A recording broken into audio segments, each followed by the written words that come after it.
ஆசைகள் காற்றில் மிதக்கின்றன,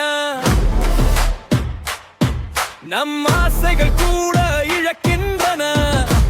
மகனே, உனது வாழ்வில் துன்பத்தில் தோளும் யாராவது ஒருவரின் வாழ்வில் நீ ஏதேனும் ஒரு மாற்றத்தை உருவாக்கி அவரை துன்பத்திலிருந்து மீட்டெடுத்து முன்னேற்ற பாதையில் கொண்டு சென்றால் நீ மனிதனாக பிறந்ததின் பலன் உன்னை முற்றிலும் வந்தடையும்.